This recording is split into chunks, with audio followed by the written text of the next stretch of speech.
Hello everybody and welcome to a video about Dwarf Fortress. This video is going to be covering kind of an overview of a whole bunch of different biomes, 13 to be specific. The reason I'm doing this video is I've had a lot of people just ask me to show as much as possible on day one, so that's my goal here. This particular video is specifically targeted at the normal variant biomes. I'm not going to be doing the kind of niche specific differences between like moist tropical broadleaf forest versus dry tropical broadleaf forest. We're just going to have a tropical broadleaf forest. I'm also not going to be doing the good and evil variants of this. Otherwise, this video would be very, very long. Maybe we'll do those in a later video. For now, let's dive in. The first biome we have to look at is the Badlands biome, a very dark, rocky area. Not a lot going on the surface, ideal for digging deeply and greedily and finding things down in the caverns. Due to the lack of trees on the surface, I usually recommend bringing wood with you, either in log format or block format, or alternatively bringing a bunch of pre-built stuff with you, such as beds and barrels. It's often a good idea to have some sort of surplus of food so that you're not limited to the occasional cactus. A solid biome for starters, but maybe one to be a little bit careful with when embarking due to their often untamed wilds aspects. I've seen rather dangerous creatures in these before. Overall, one of the more simple biomes to the immediate look, but still can be beautiful in their vastness. Since we are looking at the bleak, empty wastelands, it's time to look at glaciers. Glaciers are large and expansive, wide open plains of ice. These ice levels can be mined and made into blocks to create large castles of frozen water. Of course, if you're in an area that happens to get kind of warm in the summer, this might be a bad idea, as the entire thing could come crumbling down all of a sudden.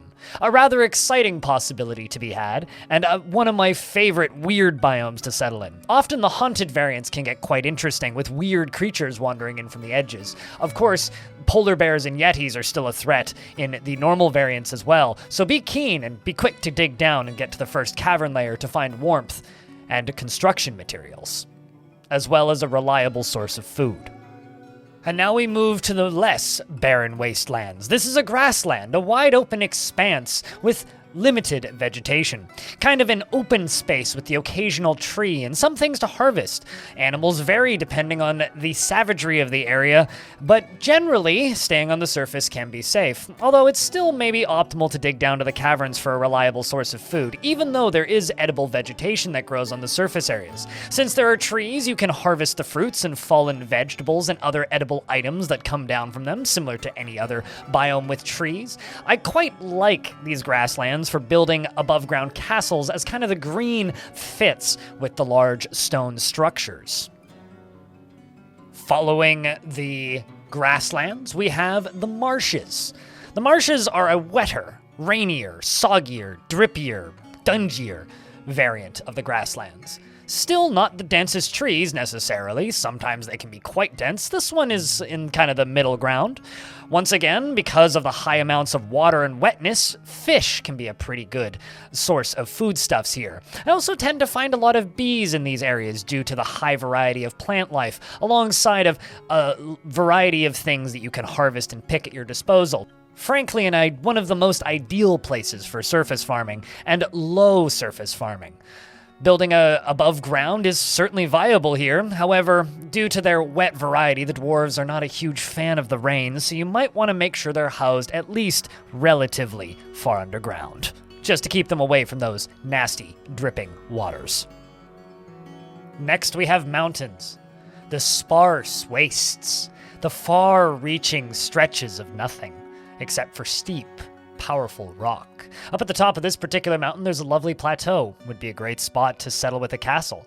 Something to keep in mind with mountains is they are often very scarce, if not completely lacking trees. So there's usually very little vegetation to speak of. Not a lot to eat, not a lot to survive on. As awesome as mountains can be, it's generally advised to get down to the first cavern layer as possible.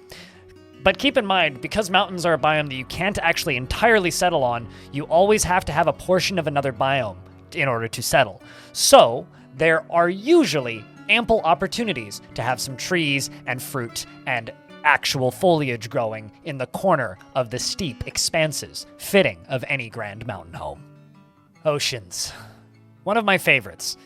Oceans, again, are a biome that you cannot settle on directly, so you have to have a portion of another biome next to it. This particular ocean, I'm actually a little bit torn on. I really wish I liked it more. Back in Classic with the ASCII, you could see the actual waves spinning up and the foam rising alongside of the ocean shore. In Premium, they're just kind of a blank blue. This is something I really hope gets worked on and actually has me kind of bummed out when it comes to oceans. But, not everything is perfect, and Dwarf Fortress is a work in progress, so I hope to see some advancements made here in the future. Next, we have Rocky Wastelands.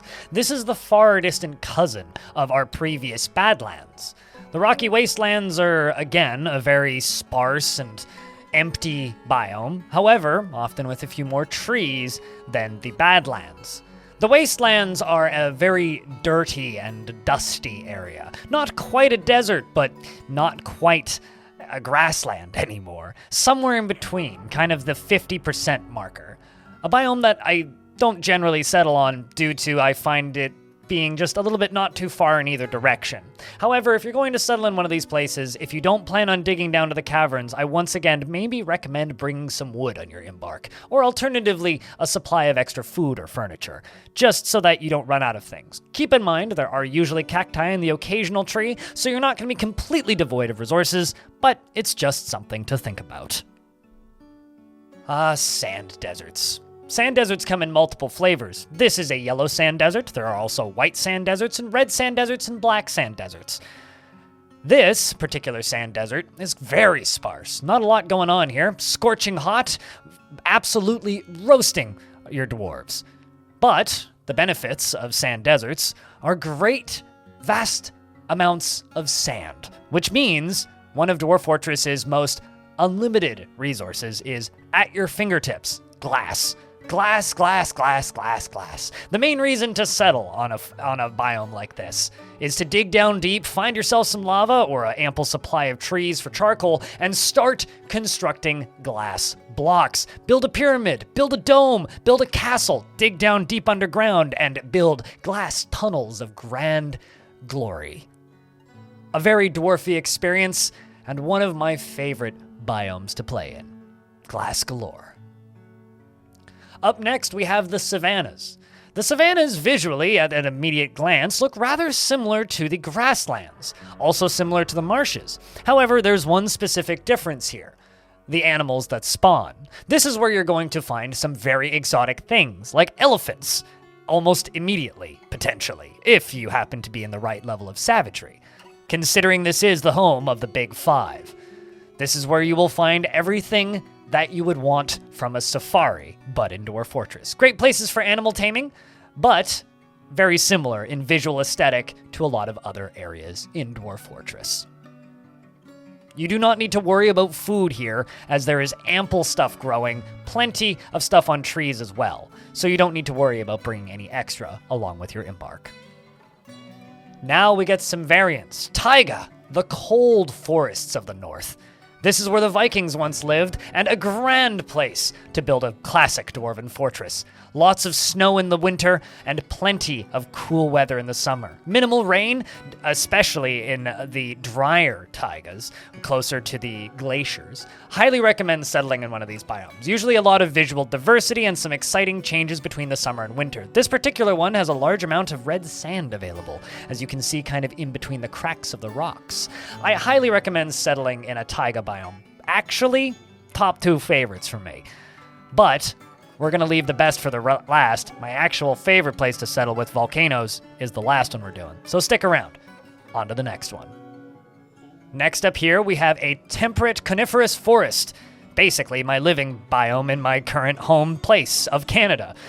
These temperate forests are pretty temperate. You'll sometimes get snow in the winter, lots of rain in the summer, and not a ton in the winter because you'll be getting snow instead. And fall, you'll see leaves falling, and spring, you'll see plants sprouting.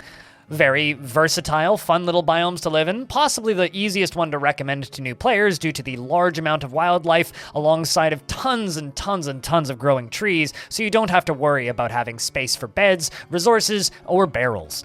There's also plenty to use if you want to be making charcoal, great way to upset the elves and the local wildlife, and honestly, possibly my most recommended biome for new players. Next up, we're back to the Endless Wastes. This is a tundra. A tundra is a more extreme variant of the taiga, one of my least frequently settled biomes. I feel like usually if I'm gonna go with something frozen all the time with nothing on it, I go straight to the glacier, right? I just want ice.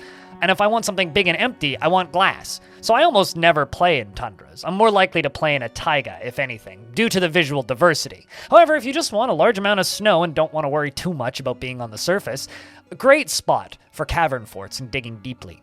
Great spot to dig straight down and maybe, if you're settling near hunted biomes, find interesting critters like blizzard men. If you're extremely lucky, that is. And now we have it. The one that you're probably waiting for this entire video. This is a volcano on a small island in the middle of the ocean, which is located in the middle of a moist tropical broadleaf forest. One of the most exotic biomes in Dwarf Fortress, and also one of the easiest ones to cause accidental fun. Be careful with volcanoes. If you start them erupting by channeling out the side, they won't ever stop. They also don't ever drain. It is an infinite supply of lava, after all. This particular biome is extraordinarily steep, with this massive cliff right on the edge of this glorious, scorching hot volcano. As you can see, there is a little bit of visual artifacting in the UI up at the top, but nothing that we're going to lose sleep over. Volcanoes have this glorious animation to them in both classic and premium, and I really, really like the way they look. I do have to say, volcanoes are not the most varied in shape in Dwarf Fortress. They're generally pretty similar in kind of their very spout-like appeal. They don't actually erupt in-game, but there's many fun things you can do with them to cause lava flows, and there's tons of almost, if not almost infinite possibilities of ways to defend your fortress with walls of lava. Everything from pumping it up and dumping it on things, to throwing it out of minecarts, to just making a big old pool and dropping stuff in with bridges. Always a good time. Volcanoes are gorgeous and a lot of fun to mess with. I hope this video was at least a little bit helpful, and if it wasn't helpful, then I hope it was at least a little bit entertaining. I know I had fun putting it together. If you want to see more videos like this, and honestly more Dwarf Fortress than you could reasonably watch in a lifetime, my YouTube channel is a good place to start. If you want to support videos like this, or myself, or the stuff I do directly, you can do that via Patreon or via Super Thanks down in the comments section. And if you would like to see my face while I play video games on the internet, you can do that via twitch.tv/BLINDIRL. That is my Twitch channel. If you like the sound of my voice and want to listen to a podcast, I have a podcast which can be found at halcyonfrequency.com. Thank you very much for watching this video, and I hope to see you in the next one.